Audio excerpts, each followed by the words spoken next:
Hello everyone, this is part 41 of What If Naruto Was Like the Sage of Six Paths, and I hope you guys enjoy this video and to like, to subscribe, to share, and check out the playlist, to see more comment down below. Now let's start the intro. They call me a god. They call me a god. They call me a god. Join my membership, the perks are great. It's in the description. Naruto had a light smile on his face as he slowly opened his eyes. The warm glow of the morning sun was pleasant to wake up to, and the soft cushions below him were satisfyingly comfortable. He shifted into a sitting position, stretching his en until he got the small cracks he was aiming for, sighing in relief. However, after a moment or two the smile slowly slipped from his face, replaced by a frown as he patted the soft, yielding surface beneath him. It most certainly wasn't the much harder earthen bed he had slept on last night. His eyes shot open, any early morning fuzziness vanishing as narrowed, rippled eyes took stock of his situation. He was inside, sitting on a rather plain, but cozy couch in a large office-like room he didn't recognize. He stood up immediately only to note that there was none of the pain he had been expecting from his injuries. In fact, when he looked down he noticed the 4 large gashes across his torso and the C up his forearms were completely gone. They weren't just healed, even his impressive healing factor he gained from the Q from Kurama wouldn't have done this. This caused his frown to resurface as he tried to rationalize why somebody would capture him only to leave him unguarded and with his own clothes while healing him of non-life-threatening injuries. The answer quickly became obvious when he tried to reach out through the water vapor in the room to try and gain a better understanding of his surroundings only to draw a blank. He couldn't access his chakra at all. It wasn't like back on Azushio where he could feel it brimming just under the surface, waiting to be released. He simply couldn't access even a single drop of his own chakra. His eyes narrowed again, mildly congratulating his captors. There was no need for a jail cell after all if the prisoner couldn't use any of his abilities. He got up, already having noticed the lack of the green-haired girl he had gone to sleep with the previous night and adding it to his growing list of concerns. He let none of it show on his face though, as for all he knew he was being watched and he would definitely not give his captors the satisfaction of seeing him worry. Instead he made his way over to the large panoramic window on the far side of the office, behind the desk stacked almost to the brim with various paperwork. Naruto wasn't sure whether to be shocked or irritated when he looked out and saw the sprawling village of Konohagakure laid out before him. It's changed quite a bit since you were last here, hasn't it? Naruto's breath silently hitched as that warm, familiar voice floated through the room from behind him. He hadn't even heard the door being opened. Naruto didn't turn, not sure if he actually could, as his eyes traced various new buildings he didn't recognize and others that were still under construction. It's still the same village, no matter how you change its appearance. The soft chuckle he received once again surprised him as it came from almost right beside him. Once again he had not been able to hear the man walk across the room. It seemed without his chakra his senses had been completely dulled. The outcome was actually rather unnerving. It was like everything had become dimmer. Oh no, I like to think that the village is always changing, evolving, trying to become something new as the younger generations rise up to surpass their predecessors. This time it was Naruto's turn to gain a light smile as the familial words sent a wave of nostalgia over his being. You told me something similar when I was younger, although at the time I suppose I barely listened. The older man chuckled again and Naruto heard the faint sounds of him sucking on his pipe, only increasingly the nostalgia he felt. No, you never did seem to pay attention unless it was about the Hokage or the various stories I told you about the famous shinobi from the past. Although now I suspect you are the one with the stories to tell, am I right? Naruto finally turned, having to bite back the catch in his tea as he looked up at the face of the one man left he could call family in this village since the Ichiraku were taken from him. It's good to see you again, old man. Hiruzen looked down at the young monk, his aged features stretched into a warm, happy smile that seemed to lift years off his features. And you, my boy. The two stood there a moment, both just taking in how the other had changed in the time since they had last seen each other. Their last meeting, during the invasion of Konoha 3 years again, had been rushed and left little time for words or greetings, so they took this opportunity to simply be in each other's presence again. Why am I here? The silence had to end eventually and Naruto decided he should be the one to get things going again. The longer he looked at his old grandfather figure, the more memories were dredged up, both painful and happy. Hiruzen sighed lightly, taking a long drag from his pipe before tapping it out into a bin next to the desk. One of the Anbu spotted you out in the forests on his patrol. They have standing orders to report any sightings of you and, if possible, to bring you to the village without using force. Naruto raised an eyebrow at that, so capturing him while he was asleep wasn't considered the use of force. It sure as heck wasn't the use of persuasion. However, he pushed that aside as he got to the question that was really on his mind. What about Fu? Hiruzen was turned away from him, so he missed the slight smile that passed over the elderly Kage's face. It truly made him happy to hear the concern in Naruto's voice for his friend. It was good to see he cared strongly for his precious people still. The girl who was with you. She's in the hospital right now, being treated for a severe case of chakra exhaustion. She is also under Anbu guard, for her own protection. Naruto said nothing to this, absorbing it all in. He said nothing because he wasn't quite sure what to say. It all hit him in this moment. The man standing before him wasn't just his Gigi, the man he had come to see as a grandfather as a child. He was also the Sandaime Hokage and had to act as such. The blonde's rippled eyes narrowed slightly, something that didn't go unnoticed by the elderly Hokage. Also, Hiruzen sighed, the smile on his wrinkled features lessening slightly as he looked out over Konoha's picturesque vista that the office window afforded him. Naruto, when you come to be my age, you realize that you can never handle the things you find precious carefully enough. Naruto's eyes only narrowed at that. He hadn't wanted to believe it at first, but it was true. He was simply standing in one giant, gilded cage. Then my chakra. Hiruzen turned back to him, pipe in his mouth as he carefully observed the boy. Naruto took notice of the fact his eyes briefly drifted down to his stomach. I understand you have grown very powerful, or at least the reports I get of your various exploits seem to point to that. The old Kage looked up, a hand on his chin as he lightly stroked his small gray goatee. The forces I had stationed across the elemental nations got the occasional sightings of a young blonde monk appearing around the times of instability within their respective nations. He chuckled, tapping his pipe thoughtfully against his cheek as Naruto remained silent. Sunagaku losing its Jinchuriki, no matter how hard they tried to cover it up. The same goes for Takagaku, and there was some kind of trouble in Kumo that was quickly covered up amongst others. Naruto was quietly glad the older man hadn't brought up Mizu no Kuni. I assume it is some kind of seal. Hiruzen looked around, his thick eyebrow quirked up slightly as the very business-like tone the blonde had donned. The Naruto he knew could never have been that mature, so much like his father, and he didn't even know it. Naruto, as powerful as you are, as powerful as anyone can be, one person cannot be afforded the same security as an entire village.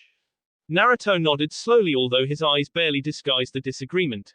At the same time, Naruto noticed that the Hokage would occasionally glance at his Rinnegan only to immediately look elsewhere. So you think you are doing this for my protection? It wasn't a question, and the Hokage knew that. However, he chose to take a moment as if in thought all the same. I am doing this for your protection, Naruto, as I always have done. The blonde said nothing, remaining frustratingly calm and subdued. While Hiruzen would not wish for a negative reaction from his surrogate grandson, he still wanted some kind of emotion. What he was getting instead was a cold, almost harsh attitude, made worse by the dispassionate look in his swirled violet eyes. It was an expression of mistrust, which was heart-wrenching for the old man. As this village's Jinchuriki, Hiruzen wanted desperately to deny that such a thing had anything to do with the matter, however to do so would bring up issues he wasn't ready to talk about. After all, for what other reason would the Hokage possibly take such personal interest in an otherwise unremarkable, if not very individual, orphan? At least that was how he knew it must appear to the boy, even if it was not true. If Naruto was a Jinchuriki first in the Kage's eyes, it was basically admitting the kind old man was putting up a persona to get on his good side, and if Naruto wasn't a Jinchuriki first, why make him a big deal in the first place? The moment of silence was all the answer Naruto needed, though, as he turned and began walking towards the door of the office, noticing for the first time that his shakuju had been carefully leant up against the wall. I trust that as long as I don't try to escape, I will be left alone. He didn't need to see Hiruzen to know the old man had nodded slowly, so he simply picked up his staff and walked out. Briefly he enjoyed the amusing thought of how many shinobi must have collapsed from chakra loss to bring it even this far. Oddly though, even with his chakra suppressed, he felt no draw from the staff, no attempt to siphon his chakra. It was curious, but he paid it no mind for the moment, opting to simply walk from the room in silence. Hiruzen stared at the closed door for a good few moments, lost in his own thoughts until a voice finally knocked him out of his own little world.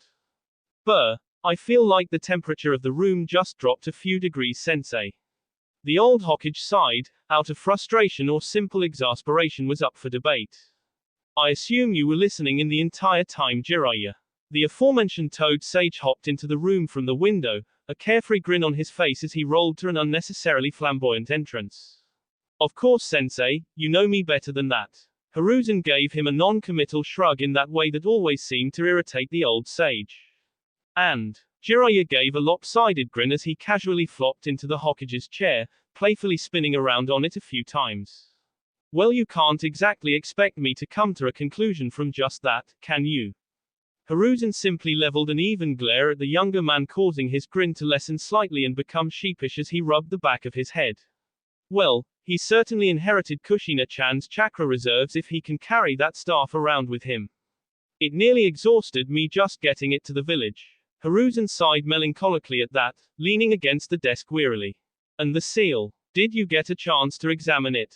At that, Jiraiya's face became serious, as it always did on the matter of Fuinjutsu. It was a point of pride for the old Hokage. Well, on that account I'm stumped.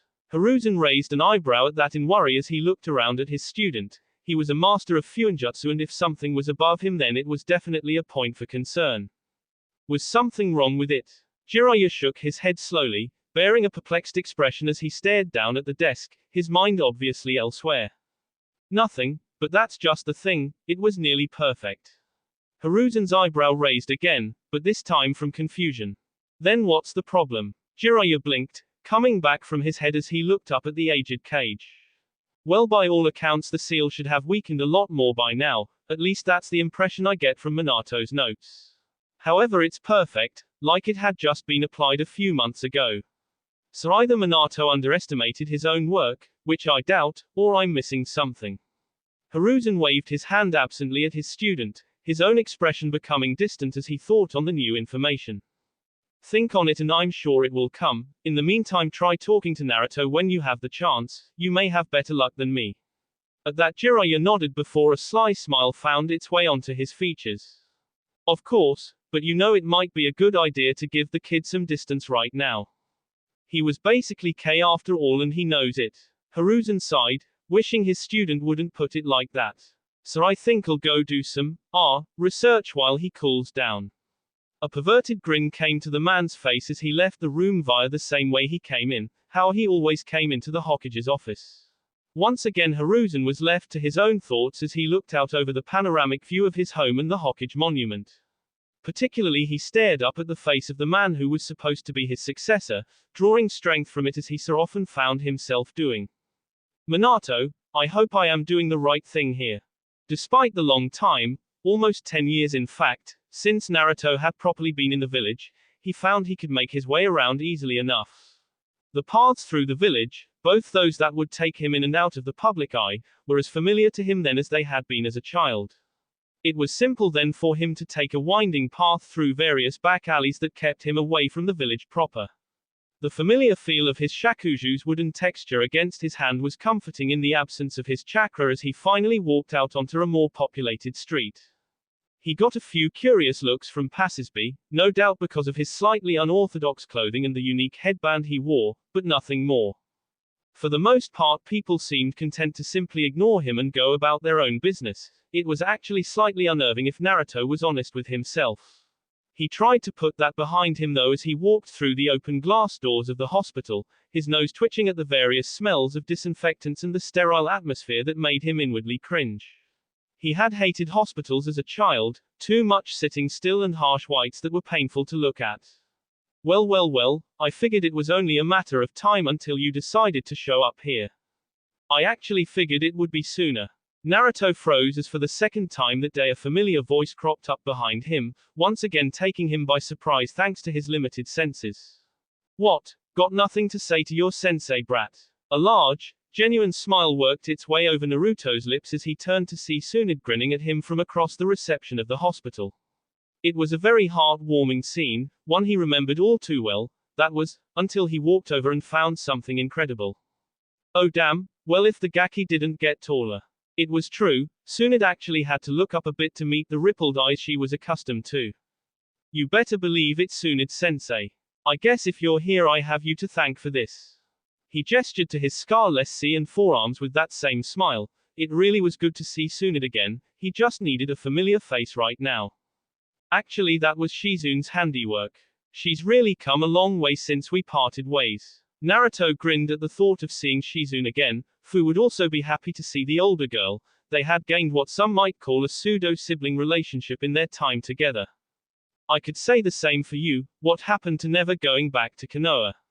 Naruto could remember the many drunken talks the older blonde had shared with him over that particular subject.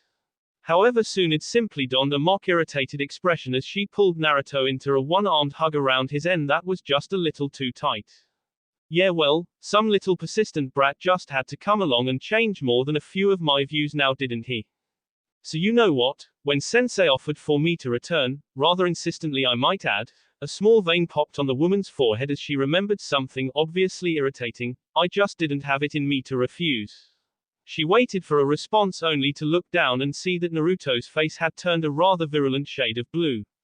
She quickly released him, looking at the younger blonde incredulously as he gasped for air. What's up with you Gaki? That much time away from me make you so weak? Naruto rubbed his tea and gave the woman a dry smile with a small shrug. It seems you lose a lot of things, resistance being one of them, when your chakra is forcefully taken away. A look of realization glinted in Tsunade's eyes as she, like Hiruzen, glanced towards Naruto's sea. Ah, so Sensei really did put that seal on you. I told him it would be a bad idea but, Naruto just nodded, see her off mid-sentence, having recovered from her over-enthusiastic greeting. But he's the Hokage. Tsunade shrugged helplessly before smiling warmly again, eliciting the same response from the young monk. In any case, it seems you and Fu are sticking around for a while, better get comfy. Naruto grimaced at that. There were things he needed to do, primarily stopping a fellow Rinnegan user with plans revolving around collecting the Beiyu, something that could not end well considering their historical penchant for destruction. Being forcefully restrained in a shinobi village that would act more as a target than a deterrent to a man like that wasn't exactly helping that plan. However, he chose to remain quiet, not wanting to worry the closest thing he had to a mother. So there's nothing you can do. Tsunade let out a quick guffaw, Naruto on the back just a little too hard for his temporarily civilian body to be appreciative of. Sorry Naruto, you're talking to the wrong Sannin. The younger blonde just huffed quietly, rubbing his now aching back with a cringe. He really missed his chakra-reinforced strength right now. It's ironic really, if I took up Sensei's offer to be Hokage I probably could have done something for you. The two began walking through the hospital, taking the stairs to the higher floors where the shinobi were treated. Naruto raised an eyebrow at that, straightening up and looking across at the older woman with interest. You were offered the Hokage position.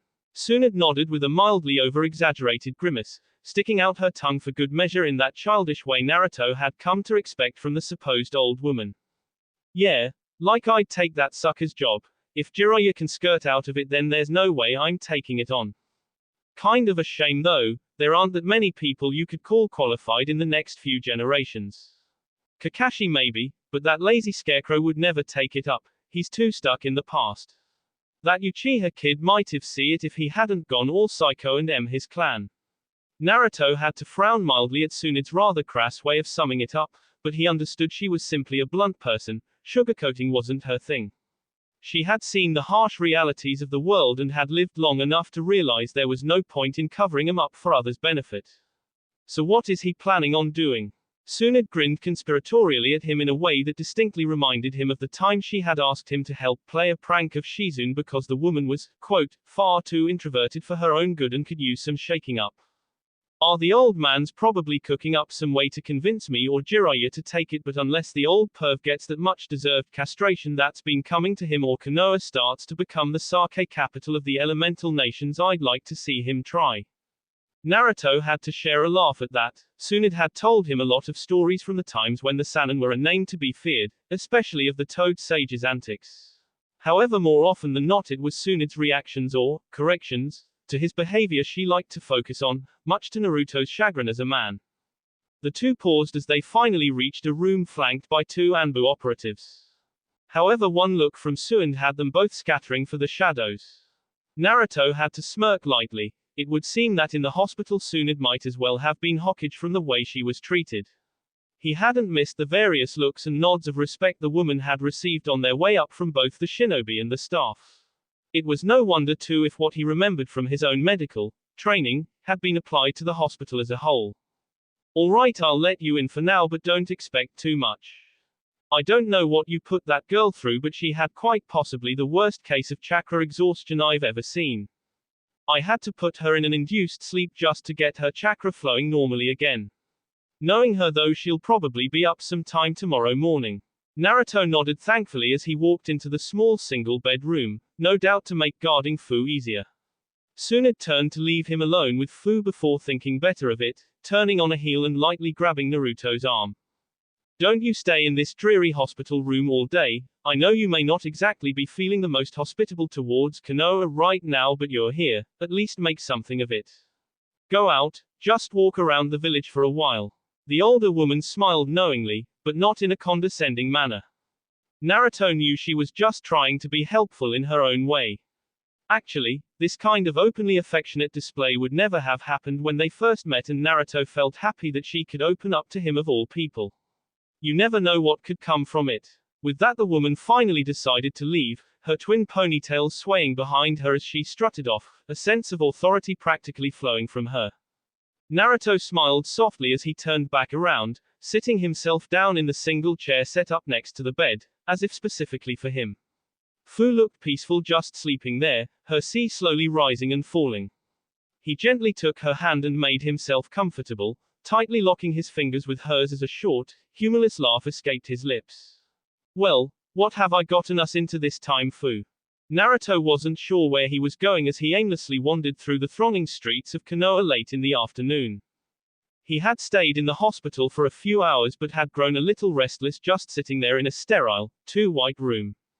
Even if he wanted to keep Fu company, he was beginning to regret it now as he moved through crowds of people with no other purpose than to just keep walking.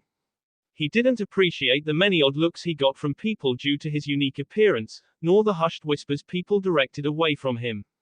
Call him paranoid, but he didn't like the idea of somebody recognizing him. After all, 10 years wasn't too long, and blonde wasn't the most common hair color in this part of the elemental nations. When he finally couldn't stand it anymore, he began moving to the quieter areas of the village, simply walking down streets that had progressively less people walking about. Eventually, and curiously, he found himself in what appeared to be a completely abandoned area of the village. He didn't recognize it very well, meaning it was an area he was unaccustomed to as a kid. However, he never remembered there being such a desolate area in the entirety of the village. At the same time though, he couldn't complain about the peace it offered with the tranquil silence and pleasing, homely aesthetic. Finally he settled down by a large pond that had a small wooden jetty reaching out some way into the waters, sitting down in a meditative position at the end. Slowly he began to draw in deep, long breaths in preparation to do something both unlikely to work, and reckless. He had a theory he needed to test out about the seal that was binding his chakra. It may have been suppressing his own chakra, but if he could simply reach out and tap into the energy surrounding him. A smile broke out on the blonde's face as he tapped into the natural chakra permeating the area. He couldn't directly draw it into himself, but as long as he stilled his being and made himself a conduit. His smile only grew as he felt the bonds around his own chakra begin to weaken, if only slightly, as the natural energy naturally tried to flood his body. It failed due to the chakra suppression seal, but like anything, its attempts eroded away at the bonds holding him hostage within himself. A familiar and welcome warmth began creeping into his body. It was weak, but it was still there. However, after a moment or two it just stopped, leaving him with only a tiny trickle of his chakra. He severed off the connection with the natural energy before it could enter his system through the small gap he made in the seal. After all, one needed large reserves to properly balance themselves with senjutsu, and right now his were pitiful at best. It's about time, Naruto. The deep rumbling voice of the QB filled his head almost as soon as his chakra began to flow again, startling him and forcing him to open his eyes. However, he was no longer on the jetty in the middle of Konoha, but in his seal, staring up at the irritated and very unbarred expression of the fox himself. Pathetic, being so easily caught by Shinobi, not to mention how long it took you to break that little seal. Naruto raised an eyebrow as he stood from his meditative position, dusting his clothes from invisible dirt out of habit. I didn't realize you were waiting for me, I might have come sooner. The fox growled at him lightly, however for once Naruto didn't feel any of the normal hostility. It was like when Tsunade would threaten him, it was just empty. I had just gained some measure of freedom, it's disagreeable to have it taken away so quickly. Naruto continued to look up at the Bayou quizzically, forcing it to growl again as it absently gestured to the lack of bars crossing his cell's entrance. Have you already forgotten what you did in your fit of emotion yesterday, or was it so unconcerning? Naruto's eyes widened as he looked over the crushed remains of the cage's bars, crumpled into a small ball. I did that, the QB huffed, sending Naruto's robes billowing out behind him, but deigned not to answer. But then, the seal. Have I broken it? The QB issued a low, rumbling growl as its one open eyes rolled in irritation. Please, there are more pressing concerns right now. With another lazy sweep of his long tail, Kurama brought Naruto's attention around to the new cell adjoining his own. The blonde nearly s himself on the spot for forgetting something so absolutely critical. Chome. The blonde dashed around to face the cell in the newly nonagonal room only to come across a most familiar sight as the great insect stared back at him. While the Nanabe didn't so much have eyes, it had a grill-like faceplate up on what could be called its head with vertical strips that normally glowed a pleasant yellow. However, right now they were burning a deep, oppressive red.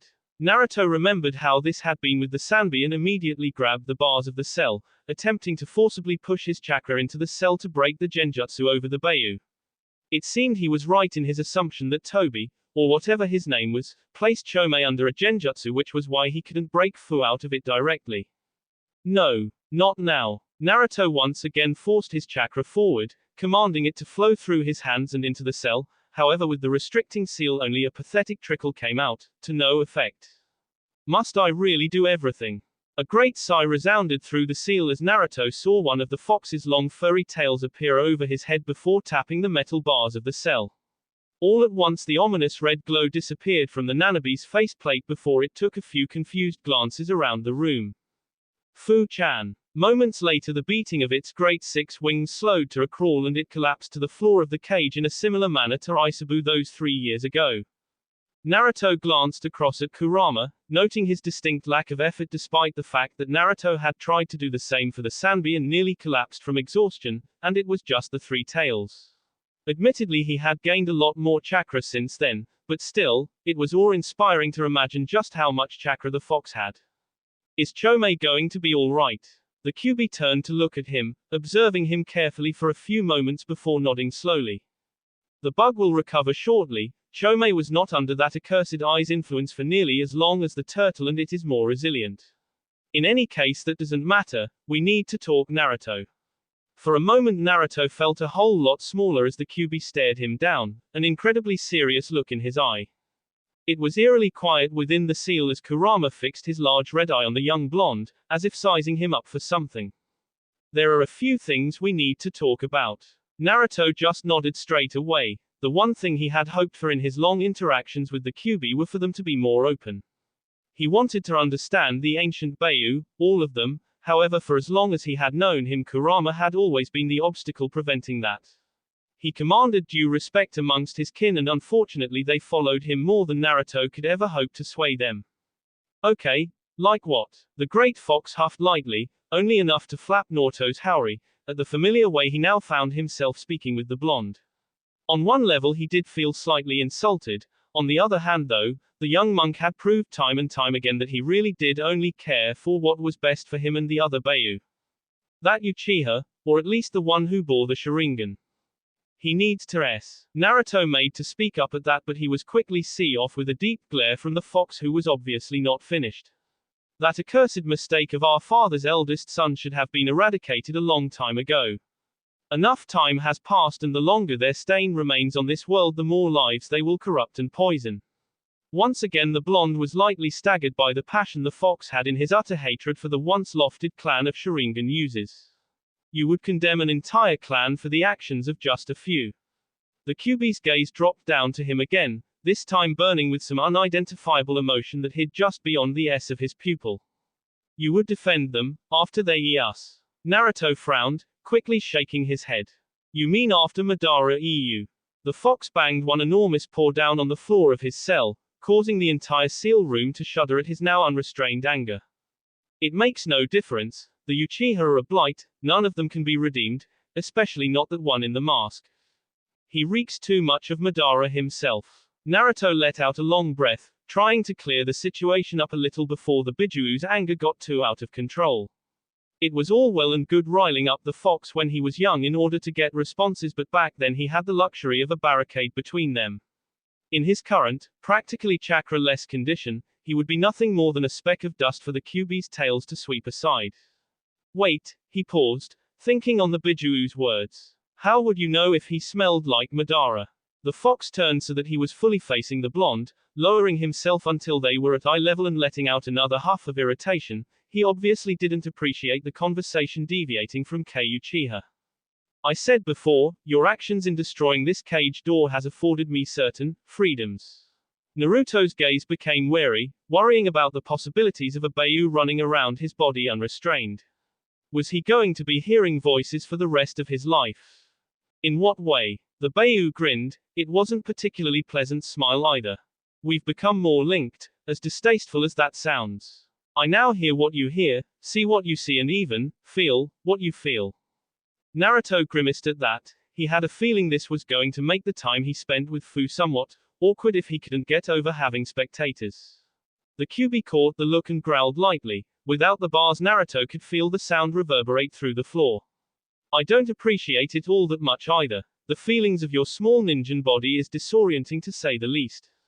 Naruto had to concede that. The difference between being a building-sized anthropomorphic fox and an average-sized human must be quite odd. You shouldn't complain so much. The less booming but still powerful voice called from across the seal, drawing Naruto and the QB's attention. Or at least Kurama lazily rolled his eye in that direction.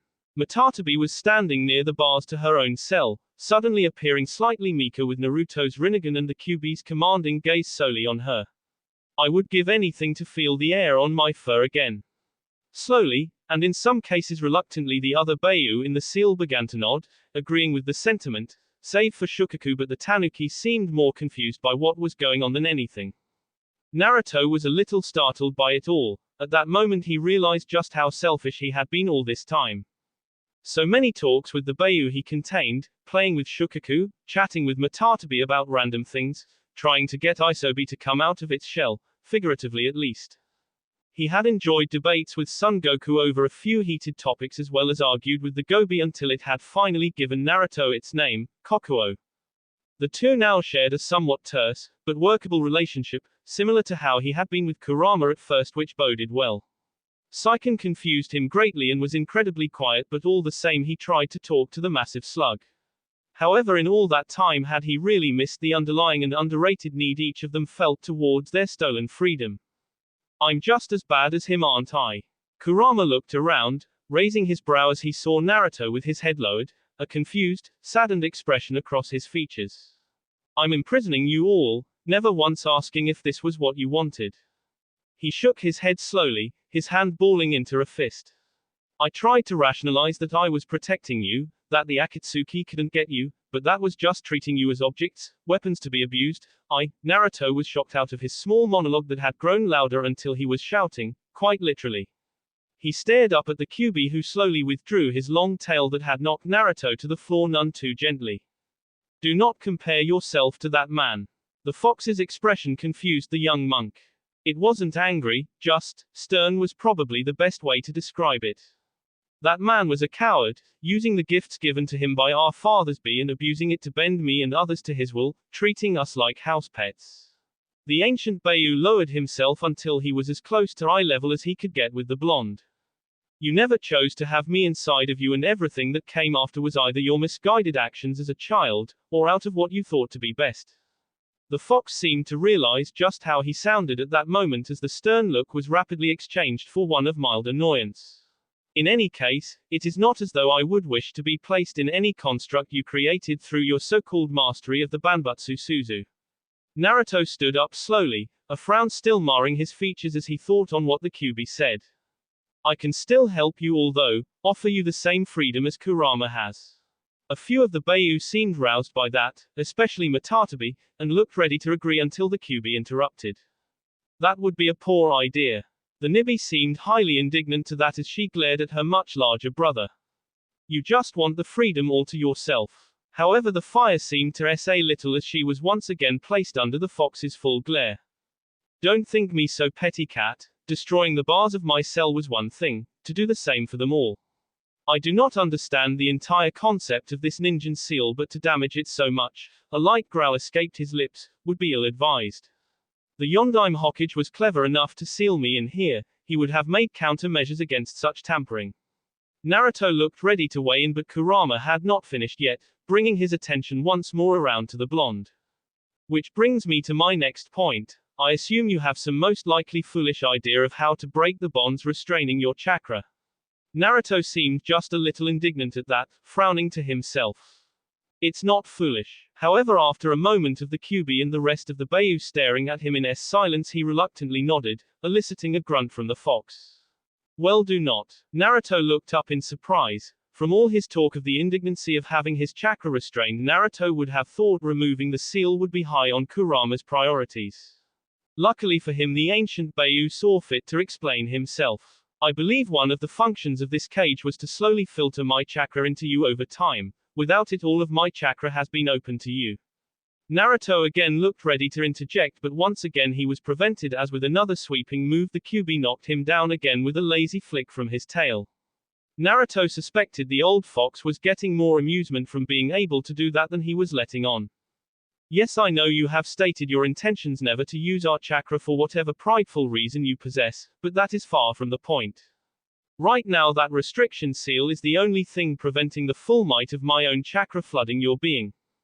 It had already begun to happen during your conflict with that Uchiha. Naruto frowned, remembering how much crueler he felt as he attempted to crush the man with his path. Whatever your plan is, allow it to happen over time, otherwise you will probably end up or worse, turning yourself into an invalid. It would be humiliating. Naruto nodded firmly. He had finally gained some measure of the Kyuubi's trust. He wasn't going to squander it by not heeding his advice. I still promise to find a way to let you experience freedom, even if it's only in some small way. He directed this to the other Beiyu this time, making sure they heard the sincerity in his voice. We know you'll try, Naruto. He smiled thankfully at Matatabi. She had always been the most cooperative and friendly of the Beiyu, like a flaming older sister with surprisingly soft fur. In any case though, whatever your plans, make them fast. That impostor who supposedly bears the sage's eyes needs to be dealt with. There can only be one wielder of the Rinnegan, and if I must place my backing behind one of them, it may as well be the one who does not intend to wield my chakra as a weapon of some kind. Naruto had to smirk lightly at that. It was the closest he had heard in the way of support from the Kyuubi since they had first met all that time ago. You certainly know how to send mixed messages. The Kyuubi gave a long huff, curling up on himself and closing his eyes, as if dismissing the blonde. Your concerns are not mine, Naruto. Deal with thee as you must, just do not K yourself. It would be inconvenient. Naruto just couldn't resist one last jab as he stood back up, walking towards the Kyuubi's cell until he was within touching distance of the giant fox. His only response is a slight twitching of his great snout, so he took that as a good sign. Is that your way of saying you care?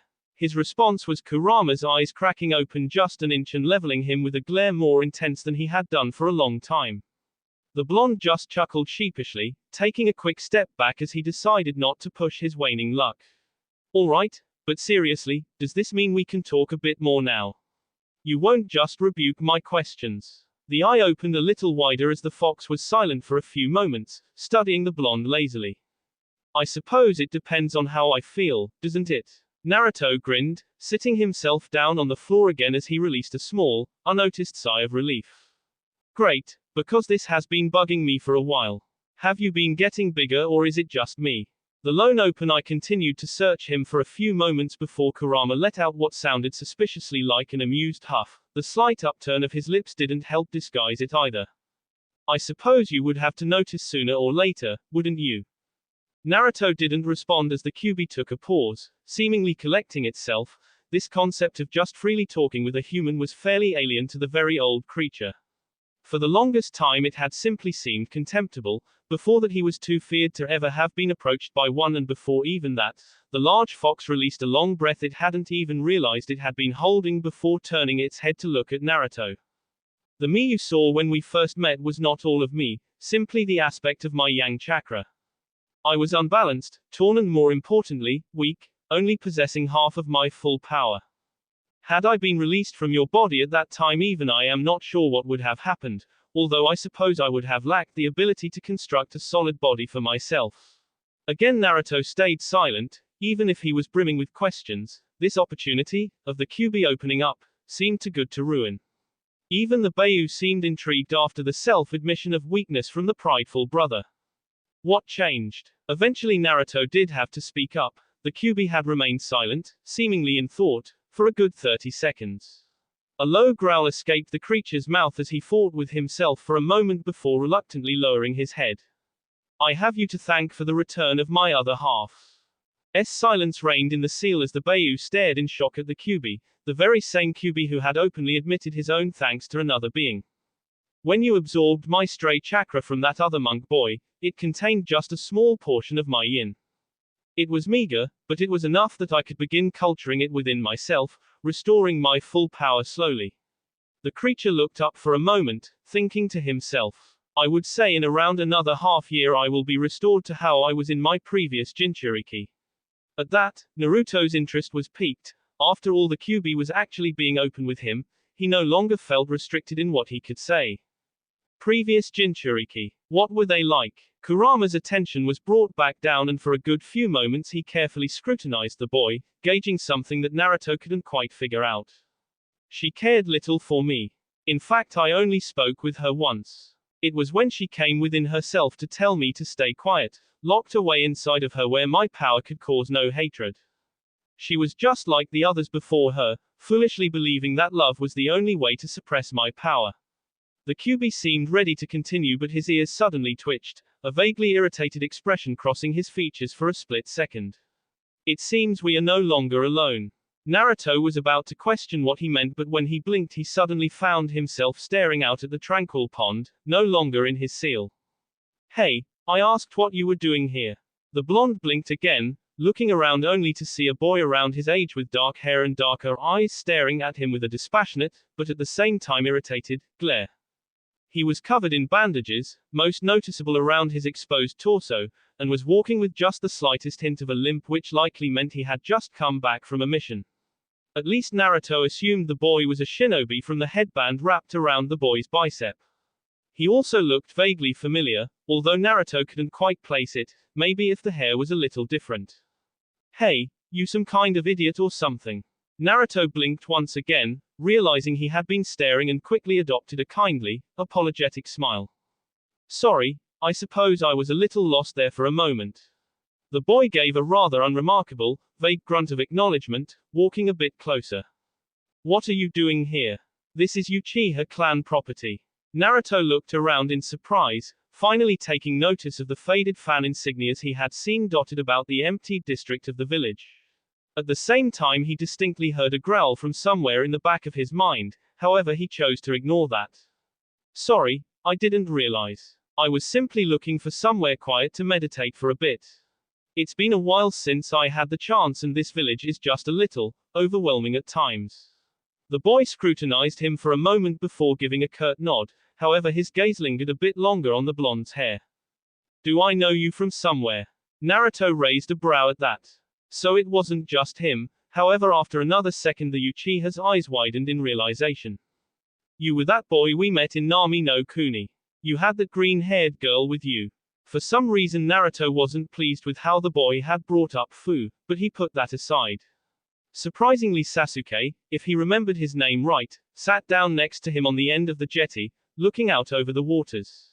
When he realized Naruto was starting at him he simply glared at the boy. He was rather perturbed though when he realized it had no effect whatsoever. What? Naruto shook his head, turning away and staring over the pond, shrugging casually. Nothing, it just seemed like something is bothering you. Sasuke grunted something unintelligible before going quiet for a few moments. So what do you care? Naruto also stayed quiet, weighing up his options. To be honest, it was none of his concern, but at the same time he had little else to do other than question his tenants before Fu woke up. It wasn't like he had anything particularly planned during his, hopefully short, tenure in the village. Fu had once told him he cared too much. She was probably right. It helps to talk about it. Sasuke looked around at him, his face quizzically arranged, as if he wasn't sure whether to scowl at the idea or simply dismiss it. In either case he just grunted, turning away and staring at his reflection in the crystal clear waters of the pond. Naruto smiled lightly, tapping the boy on the shoulder. Come on, I'm a monk. It's not like I'll be around for much longer. You might never even see me again after this. Plus, I've been told I offer good advice. Sasuke scowled at his reflection for a moment before his shoulders seemed to slump just a little, a sigh escaping his lips almost inaudibly. What advice do you have for someone who his only brother, his only family? Naruto's eyes slowly widened as he took his arm back. Sasuke's voice was a growl, and in his reflection he could see the boy's Sharingan had activated and was slowly rotating. What happened? Sasuke looked up, the scowl lessening as it was replaced somewhat by surprise. He hadn't expected much past that sentence. Even his teammates had shied away from him when he told them what he had done. It hadn't helped much that he was still covered in the aforementioned brothers B. Itachi Uchiha. His voice returned to a low growl as his hand slowly clenched into a fist, his features twisting into a mask of fury. The man who my clan, my family. And so for the first time in a long time Sasuke merely vented. He talked for a good 10 minutes, pouring out everything that had happened on that horrific day, all to this practical stranger. Maybe it was because he didn't know him, or maybe it was just because it had been bottled up inside of him for too long and it finally needed to be let out. When he was finished he was breathing a little harder, but at the same time he felt lighter, a little less burdened. Naruto on the other hand had a rather troubled expression on his face. He remembered his own meeting with Itachi, as a member of the Akatsuki. He just couldn't place the image of a psychopathic with that calm young man, even if he was a member of the Akatsuki. All the same, it just went to show that you really couldn't judge people on your preconceptions of them. It was almost frightening. So what now then? Will you carry through with your goal? Restore your clan? Sasuke paused, his brow furrowing as he stared at his hand, closing it and opening it a few times. I'm not sure. For the longest time I thought it would be so easy. I always had a driving force.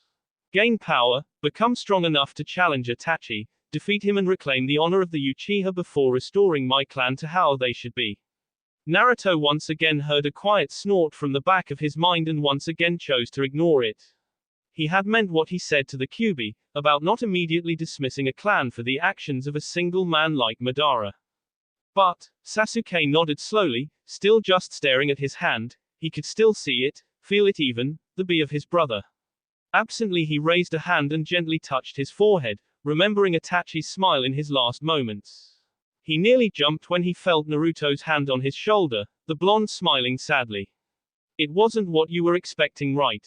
Sasuke raised an eyebrow at the other boy, his voice held a certain level of understanding.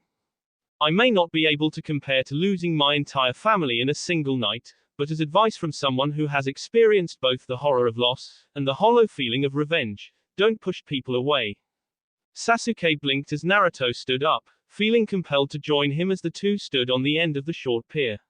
Naruto actually gave the boy a smile as a short chuckle escaped him, confusing the dark-haired Uchiha. I suppose if I was younger I might parrot off a saying from one of my sensei, just expecting the words to be wise. He shook his head slowly, a sad smile etching his features for a moment.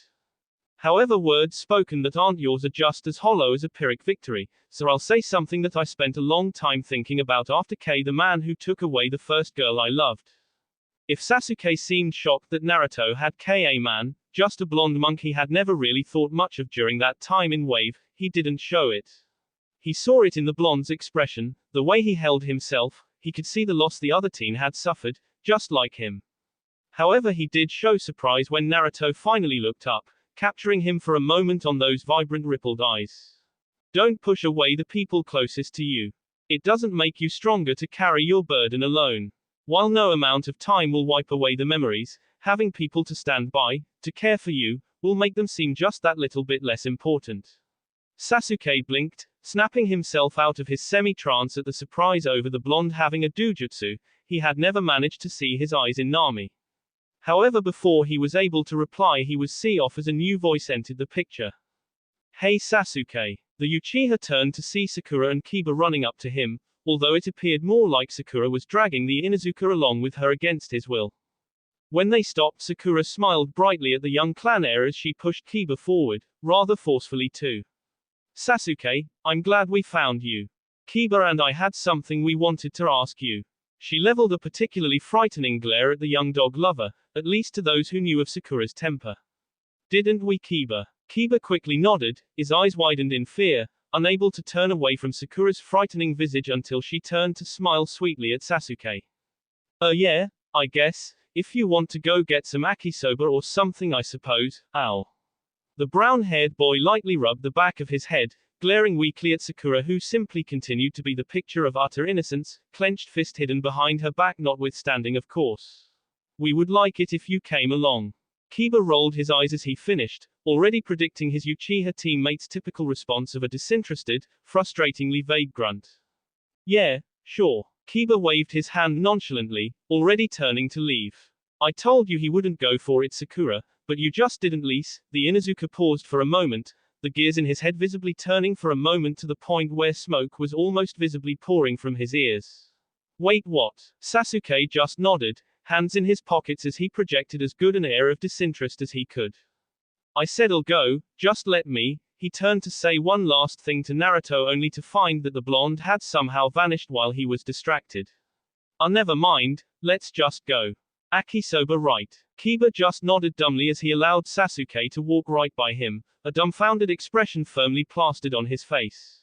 You going to stand there all day, dog breath? That quickly snapped Kiba out of his confusion as he swiveled angrily on his heel.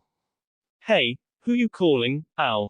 He once again rubbed his head as Sakura happily skipped past him to catch up with Sasuke, just glad the boy didn't seem to be isolating himself anymore. From a few houses away, partly hidden by the late afternoon shadows, Naruto watched with a small, satisfied smile as the three friends walked off into the village together.